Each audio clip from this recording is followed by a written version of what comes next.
On passe beaucoup de temps à travailler sur des dossiers de fond. Le week-end et le soir.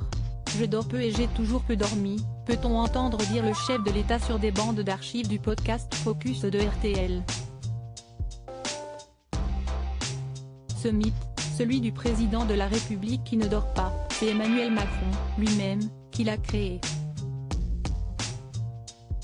Au début de son premier quinquennat, en 2017, l'époux de Brigitte Macron indiquait ne dormir que 4 heures par nuit. C'est tout ce dont j'ai besoin, assurait-il. Cependant Vincent, autre journaliste de Focus, n'en est pas si sûr. Après avoir suivi, sur RTL, le quotidien du président de la République pendant 5 ans, il rectifie le tir et pense qu'Emmanuel Macron dormirait plutôt 5 à 6 heures par nuit.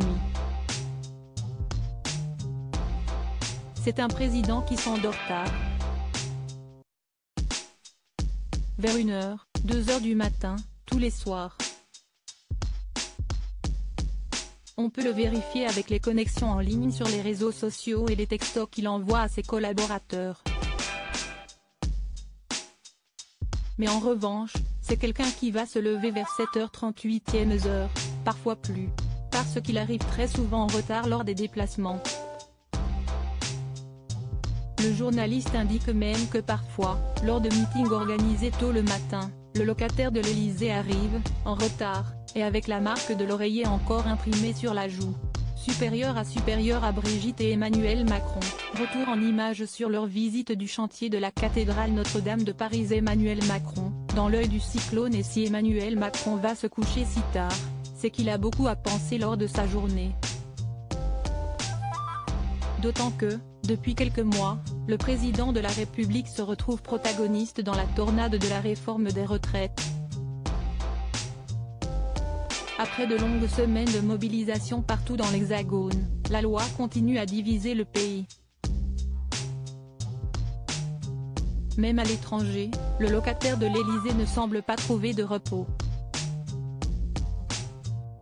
Lors de son dernier déplacement aux Pays-Bas, le président de la République a fait face à des manifestants entonnant des chants de gilets jaunes à Amsterdam, et à l'interruption de son discours par un groupe d'étudiants à La Haye.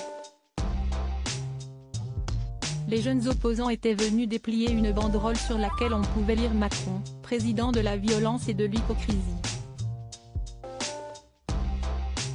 Pas sûr que le président puisse, pour le moment, dormir sur ses 2 oreilles. Article écrit en collaboration avec 6 médias Crédit Photo, Philippe Magoni-Poul.